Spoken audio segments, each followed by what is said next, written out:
Comprendre l'analyse du discours. Les notions de base. Première partie.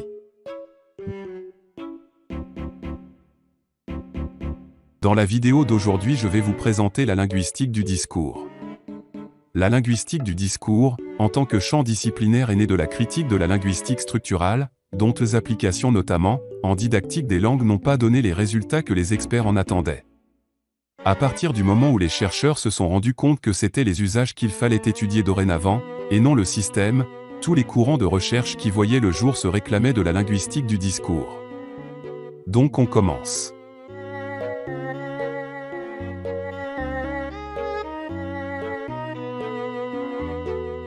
Introduction. La linguistique du discours est une branche de la linguistique qui prend naissance à la suite de l'ère de la linguistique et de la langue. Elle nous fait entrer dans l'ère de la linguistique et de la parole et de la communication, autrement dit, la linguistique du discours, du texte. Ferdinand de Saussure a donné la primauté à la langue, en tant que code social appartenant à la communauté. L'individu en est simplement l'utilisateur. Pour Saussure, la matière de la linguistique est ce code, ainsi que l'analyse, la classification et la catégorisation des éléments qui constituent ce code. Il l'appelle également système. Quant à la parole, Saussure ne s'en préoccupe pas, il dit simplement qu'elle est individuelle. De même, les structuralistes, qu'ils soient européens ou américains, ont toujours mis en avant le principe de l'immanence de la langue. C'est-à-dire que la langue est une entité en elle-même et pour elle-même, coupée de tout contexte extralinguistique et de toute référence au monde réel.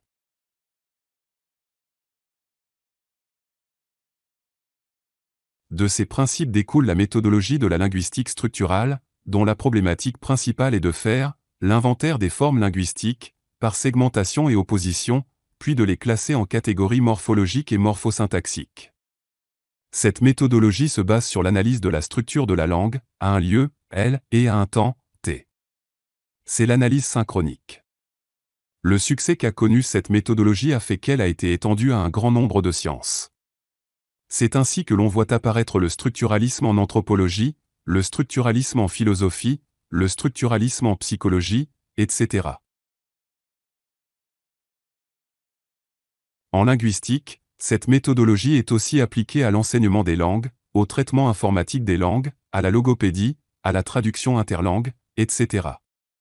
Mais elle a très vite montré ses limites et n'a pas donné, dans ses applications, les résultats que les scientifiques en attendaient. Les choses étant ce qu'elles sont, il faut élargir l'analyse et chercher ce qui ne va pas, pour le corriger. Après l'échec flagrant qu'a rencontré la linguistique structurale, lors de son application sur le corpus réel, à des fins didactiques, les chercheurs commencent à réfléchir afin de trouver des solutions. Ils reprennent les 5 postulats de base de la linguistique structurale et leur opposent 5 remises en question, qui seront le point de départ de nouveaux développements dans l'analyse linguistique.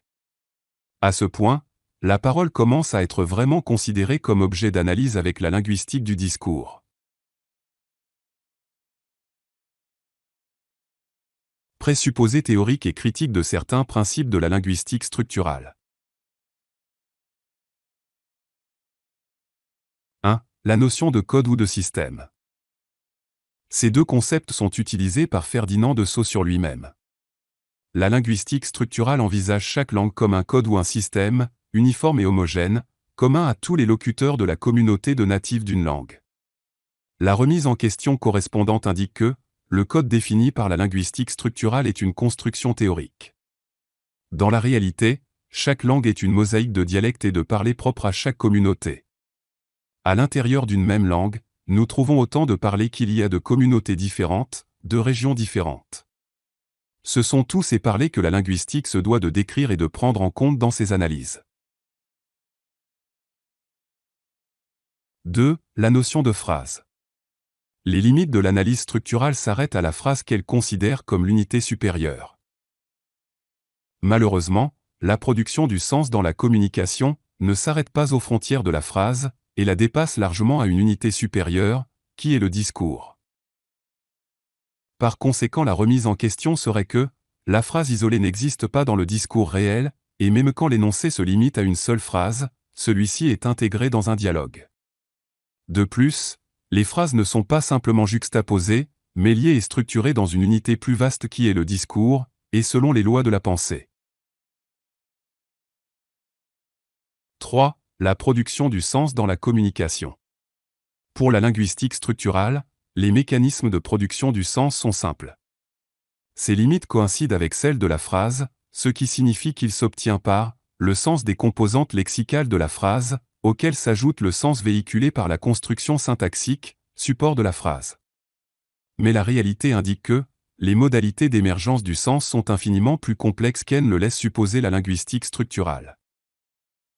La construction du sens dans la communication dépasse largement les limites de la phrase et s'étend à tout le discours ou à tout le texte. C'est donc le discours ou le texte qui doit être objet d'analyse et non la phrase. 4. Le schéma de la communication. La seule tentative d'analyse de la parole envisagée depuis Saussure est celle que nous propose Jacobson, un face-à-face idéal entre deux individus idéalisés, et une communication transparente et réussie à tous les coups. Remise en question correspondante, les locuteurs sont des individus dotés chacun d'un psychisme et leurs caractères sont différents. Ils s'approprient le langage et le font coïncider avec leurs objectifs de communication. 5. L'immanence de la langue. Le principe d'immanence préconise que la langue doit être étudiée en elle-même et pour elle-même, en évacuant totalement de l'analyse le contexte extralinguistique, autrement dit, toute référence au lieu et au temps de la communication. La remise en question correspondante. Une langue est parlée, dans un contexte spatial et un contexte temporel, qui donne au sens exprimé les références nécessaires à son interprétation. Donc, il est nécessaire de prendre en considération ce contexte spatio-temporel dans l'analyse linguistique.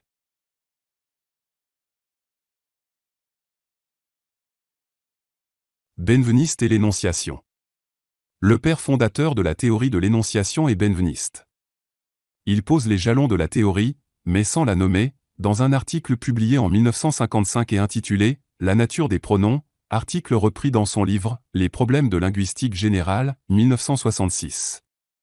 Les recherches sur le récit suggèrent que l'échec de la linguistique structurale vient sans doute du fait que la linguistique structurale exclut l'étude du sens et ne s'attache qu'à l'étude du mot et de la phrase. Tous les courants suivants proposent d'envisager, comme sujet de recherche et d'analyse, une unité transphrastique, plus vaste que la phrase, et qui serait une unité de sens, de communication, qui serait le discours. La première tentative dans ce sens ne viendra pas cependant de la linguistique, mais de la littérature. On peut citer les formalistes russes, pour l'analyse du conte, dans une problématique littéraire et sémiologique, notamment dans le numéro 8 de la revue Communication, 1966 à 1968. L'ouvrage « Introduction à l'analyse structurale des récits » de Roland Barthes traite des principes et des méthodes en cours dans cette discipline. Il n'en reste pas moins que la revue Communication numéro 8 participe d'un mouvement général qui va donner naissance à l'analyse du discours. Le terme « analyse du discours » est introduit par le linguiste américain Zelig Harris, 1909-1992, qui en 1952 publie « Discourse Analysis » dans la revue américaine « Langage ». Il s'agit de l'application des méthodes de la linguistique distributionnelle américaine à l'unité transphrastique ou texte. Pour la première fois, la linguistique propose une analyse qui dépasse le cadre de la phrase, jusqu'alors considérée comme l'unité la plus vaste de la description linguistique. Cependant, l'analyse du discours proprement dite est née en Europe dans les années 1960.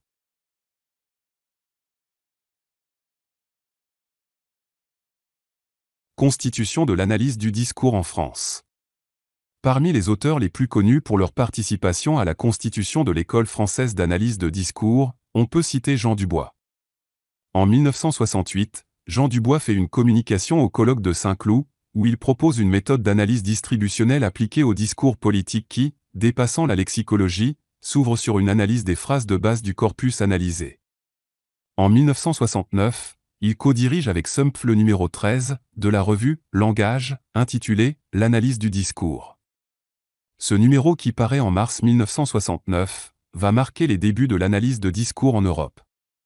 Dans ce numéro, Jean Dubois fait paraître un article intitulé « Énoncé et énonciation » où il montre les possibilités qu'ouvre l'étude des phénomènes énonciatifs. Jean Dubois est aussi le directeur des thèses qui ont marqué les débuts de l'école française d'analyse du discours, en particulier celle de Denise Maldidier sur le discours politique de la guerre d'Algérie, 1971, et celle de Geneviève Provost-Chauveau, sur le discours de Jean Jaurès, 1974. Ce numéro 13 de la revue Langage est le premier d'une série d'autres consacrés à l'analyse du discours. D'autres viendront, entre autres numéros. Numéro 23, le discours politique, dirigé par Guespin, Marcellesi, Maldidier et Slagta. Numéro 37, analyse du discours, langue et idéologie, dirigé par Fuchs et Pêcheux. Numéro 41, typologie du discours politique, dirigé par Guespin. Numéro 52, analyse linguistique du discours jaurésien, dirigé par Provost-Chauveau.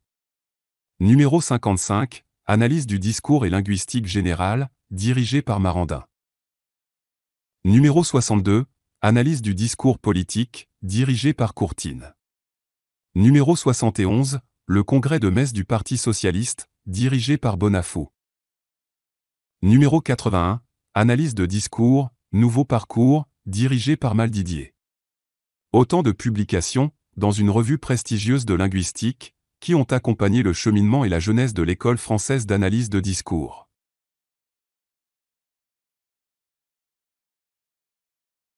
Méthodologie de la linguistique du discours, la linguistique et le corpus. La notion de corpus. Le corpus est une collection homogène de textes. Parmi les nombreuses définitions du terme corpus, nous retiendrons celle de François Rastier. Un corpus est un regroupement structuré de textes intégraux, documentés, éventuellement enrichis par des étiquetages et rassemblés, de manière théorique réflexive en tenant compte des discours et des genres, et de manière pratique en vue d'une gamme d'applications, Rastier 2004. En d'autres termes, un corpus est un ensemble de textes regroupés selon certains critères en vue d'une utilisation bien précise. Ces textes sont les données ou les variables de l'analyse. Pour mieux cerner la notion de corpus, Rastier distingue 4 niveaux, l'archive, le corpus de référence, le corpus d'études et le sous-corpus de travail en cours. 1. L'archive contient l'ensemble des documents accessibles. Elle n'est pas un corpus, parce qu'elle n'est pas constituée pour une recherche déterminée. 2. Le corpus de référence est l'ensemble des textes sur lesquels on va contraster les corpus d'études. 3. Le corpus d'études est délimité par les besoins de l'application. 4. Le sous-corpus de travail en cours varie selon les phases de l'étude. Chez Mingnaud, les 3 premiers niveaux correspondent respectivement à univers discursif, champ discursif et espace discursif. À la différence du corpus de la linguistique structurale, phonologie, morphologie et syntaxe, qui porte sur les formes à l'exclusion du sens, le corpus en analyse du discours est référentiel, cela signifie qu'il renvoie au monde réel. Les éléments du corpus sont sélectionnés et organisés sur la base d'hypothèses de travail extralinguistique.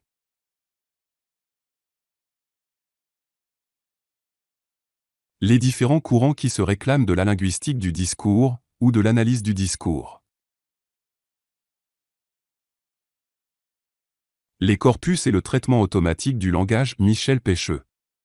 Le premier courant dont nous allons parler est le traitement automatique du langage naturel, TALN, ou traitement automatique de la langue naturelle, ou encore traitement automatique des langues, TAL. C'est un domaine multidisciplinaire impliquant la linguistique, l'informatique et l'intelligence artificielle. Une nouvelle discipline, qui vise à créer des outils de traitement de la langue naturelle pour diverses applications, notamment dans le langage homme-machine. En France, nous pouvons citer Michel Pêcheux, 1938 à 1983, qui est un philosophe et un linguiste français, et auteur d'écrits sur le langage, en particulier sur l'analyse du discours. Il publie ses premiers articles, dans les années 1960, sous le pseudonyme de Thomas Herbert. Plus tard, avec la linguiste Françoise Gadet, il entreprend un travail de déconstruction des théories linguistiques. Parmi ses publications.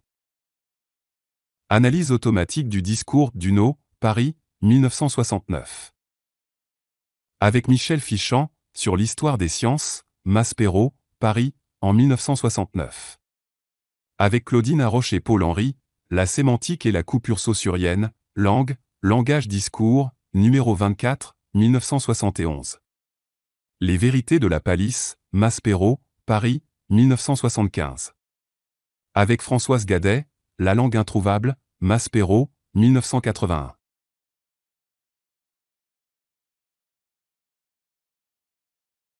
Changement de problématique, pour la linguistique du discours. Contrairement aux structuralistes, qui analysent la langue en dehors de tout contexte physique ou linguistique, pour la nouvelle linguistique du discours, une langue est toujours parlée, par un locuteur, X, en un temps, T, et en un lieu, Y. Elle se donne donc pour objectif de 1. Réintroduire l'élément humain dans l'analyse linguistique, par l'étude des marques de subjectivité dans le discours. 2. Réintroduire la réalité extralinguistique, temps et lieu, dans l'analyse linguistique, par l'étude de la situation de discours, et des indices d'ancrage qui s'y rapportent. Ces nouveaux objectifs ont conduit les chercheurs de ce domaine à reformuler le schéma de la communication de manière à y inclure les nouvelles considérations théoriques, l'émetteur et le récepteur qui sont les deux pôles de la communication. Ils sont des individus réels qui possèdent des croyances sur le monde, ont reçu chacun une formation scolaire et sociale différente. Leurs préoccupations culturelles et idéologiques ne sont pas les mêmes. Tous ces paramètres ont contribué à déterminer leur personnalité, déterminent également leur modèle de production en tant que locuteur et leur modèle d'interprétation en tant qu'interlocuteur. Toutes ces considérations impliquent un changement de problématique sur l'analyse linguistique. Si la problématique de l'analyse structurale posait les questions suivantes, 1. Combien y a-t-il de formes linguistiques dans cette langue? 2. Comment sont-elles formées selon une combinatoire de phonèmes en morphèmes? 3. À quelle loi obéissent-elles? La problématique de l'analyse du discours dans l'optique énonciative devient « Qui parle? À qui? Quand? Où? Comment le dit-il » En d'autres termes, l'analyse linguistique devient une recherche de l'activité subjective des deux sujets énonciateurs, et des indices de cette subjectivité qu'ils laissent dans leur discours.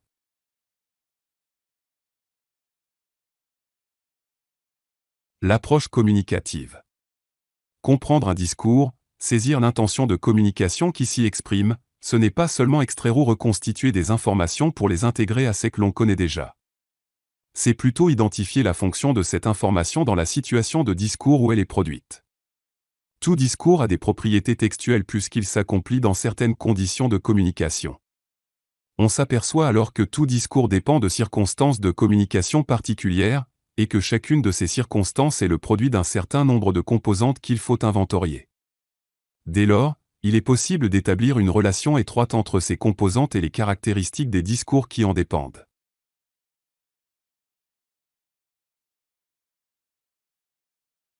Le schéma de la communication selon Jacobson. Le schéma de la communication de Jacobson est une première participation pour analyser la parole, inspirée de la cybernétique.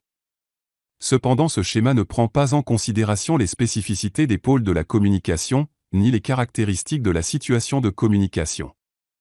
Les deux interlocuteurs y sont considérés comme des individus tout semblables, parfaits et sans état d'âme. Le message y circule d'une manière parfaite sans accroc ni perte. Le schéma de Jacobson, inspiré de la cybernétique, ne tient donc pas compte de la subjectivité et de la personnalité des deux pôles de la communication. C'est cette prise de conscience qui conduira à la reformulation de ce schéma dans le cadre de la théorie de l'énonciation. Le schéma de la communication selon Jacobson.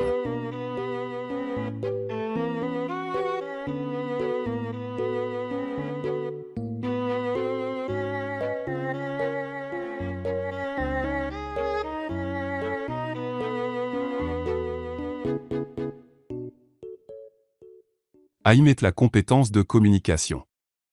La notion de compétence introduite par Haïm est inspirée de la théorie générativiste de Chomsky. Cette notion s'applique à l'aptitude du sujet parlant à produire et à interpréter des énoncés, dans des contextes spécifiques. Partant de l'idée selon laquelle les aptitudes du sujet parlant ne se réduisent pas à la seule connaissance de la langue, Haïm, 1982, a élaboré une théorie de la compétence communicative, que l'on peut définir comme l'ensemble des aptitudes et des connaissances permettant au sujet parlant de communiquer efficacement dans des situations spécifiques. En effet, selon cette nouvelle conception, la maîtrise de la grammaire ne suffit pas, il faut y ajouter la maîtrise des conditions d'utilisation et la maîtrise du contexte, autrement dit, des règles ou contraintes rituelles et contextuelles que les actants sont censés connaître et respecter, et qui viennent s'ajouter aux contraintes linguistiques proprement dites. Le système communicatif comprend les contraintes sociales et les règles linguistiques. C'est un dispositif complexe d'aptitude dans lequel les savoirs linguistiques et les savoirs socioculturels constituent un tout. La théorie initiée par Haïm est l'ethnographie de la communication.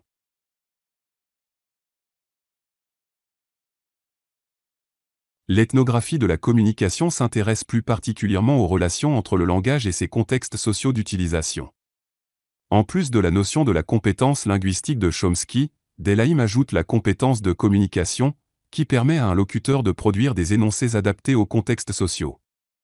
Celle-ci permet de produire des phrases socialement correctes, en plus d'être grammaticalement correctes.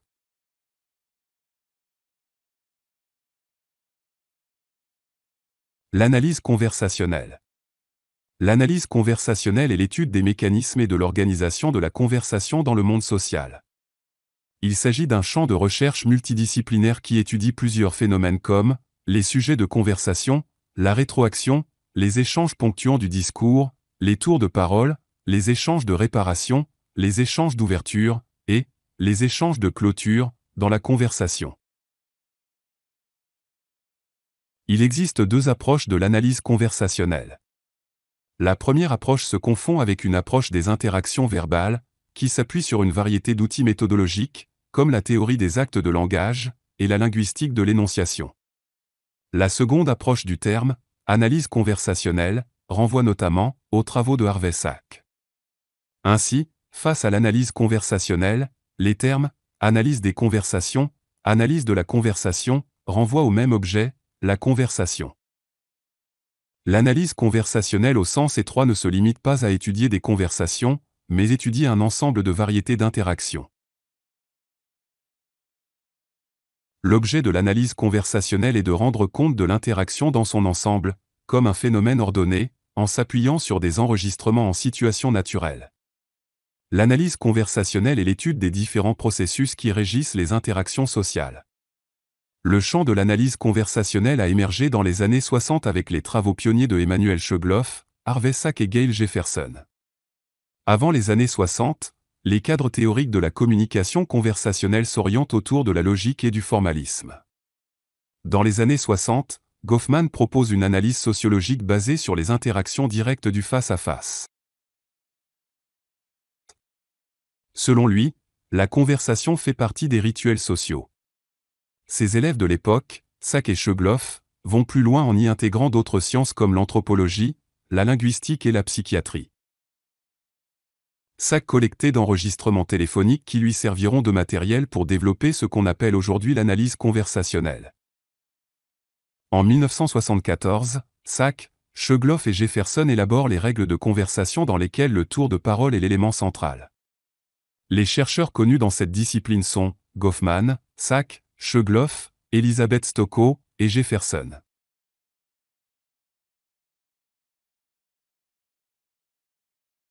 La théorie des actes de langage.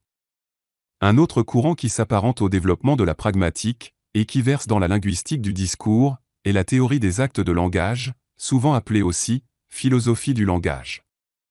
Ce courant s'inscrit dans la lignée des travaux des mathématiciens philosophes Frege, Russell et Carnap, qui, en étudiant les langages artificiels logiques, cherchent à résoudre la problématique de la relation entre la logique mathématique et le langage. Dans les années 50 à 70, le philosophe britannique de l'école d'Oxford, Austin et l'américain Searle, vont s'inspirer des travaux de ces mathématiciens philosophes pour développer une nouvelle théorie qui s'intéresse non plus au langage artificiel, mais au langage ordinaire. Leur observation principale est que le rôle du langage n'est pas uniquement de décrire le réel, mais aussi d'exercer une action sur ce réel. La contribution majeure d'Austin a été de souligner l'utilisation que nous faisons du langage dans la vie courante. Le langage est utilisé pour faire, autant que pour affirmer. L'avancée d'Austin a donc été de suggérer que tout discours et toute parole est une action, avec des mots et des signes. Ils vont ainsi ouvrir la voie à la pragmatique en tant que discipline, en instaurant la théorie des actes de langage.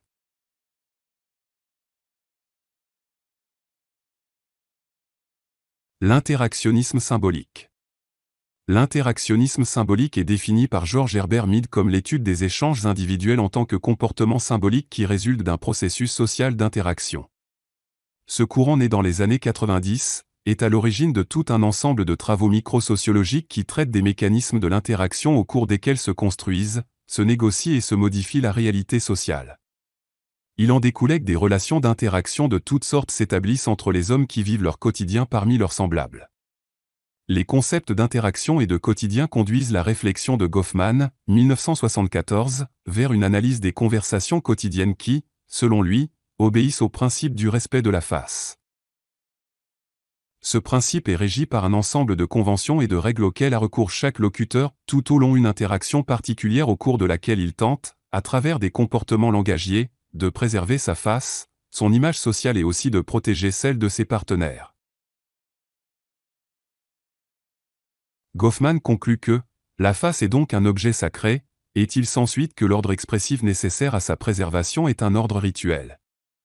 Goffman identifie une structure des échanges conversationnels selon deux modes, les échanges confirmatifs et les échanges réparateurs. Les échanges confirmatifs renvoient aux séquences d'ouverture et de clôture de l'interaction, qui présentent une structure simple de type binaire, comme les salutations. Les échanges réparateurs permettent aux interlocuteurs de rétablir l'équilibre interactionnel. Chaque conversation peut être décomposée, selon Goffman, en une série de mouvements où la proposition représente l'élément initial qui provoque une réaction de l'interlocuteur. L'analyse conversationnelle de Goffman a une vocation sociologique dans la description des rituels conversationnels qui structurent les échanges quotidiens.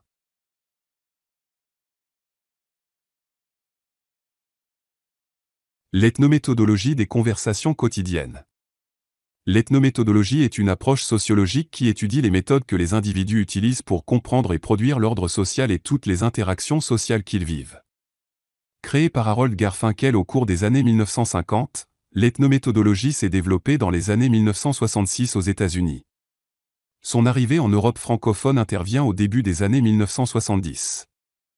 Le terme d'ethnométhodologie désigne donc une discipline qui étudie la façon dont des participants à une activité lui confèrent son intelligibilité propre. L'ethnométhodologique est un courant sociologique d'origine nord-américaine, qui a pour objectif de découvrir les mécanismes et les régularités de la constitution de la réalité sociale, dans l'interaction au quotidien. Les concepts clés de l'ethnométhodologie sont l'indexicalité et la réflexivité, termes empruntés à la linguistique classique. L'indexicalité est l'action de prendre en compte le contexte dans toute étude linguistique. En philosophie du langage ordinaire, les indexicaux sont des termes dont la signification dépend entièrement des caractéristiques spatio-temporelles du contexte dans lequel ils sont prononcés. Le ici et maintenant, et le je, introduit par Benveniste, sont des termes indexicaux. Leur sens dépend respectivement du moment, du lieu et du sujet de l'énonciation. Au contraire, un nom propre ou un nom commun désigne toujours la même chose quel que soit le contexte dans lequel ils sont prononcés. La pragmatique linguistique désigne ces termes par deixis pour le mécanisme, et deictique pour les éléments qui la constituent. L'ethnométhodologie place l'indexicalité au cœur de sa théorie. Le second concept clé de l'ethnométhodologie est la réflexivité. La réflexivité est la démarche méthodologique, qui consiste à appliquer les outils de l'analyse à son propre travail ou à sa propre réflexion, et donc d'intégrer sa propre personne dans son sujet d'étude. Une démarche réflexive consiste en une prise de conscience, et en un examen approfondi de ses propres intérêts, pour son sujet d'étude, et de sa propre démarche scientifique. Pour une bonne réflexivité, le chercheur doit se comprendre lui-même, et comprendre ses schèmes sociaux afin d'objectiver sa relation à l'objet d'étude.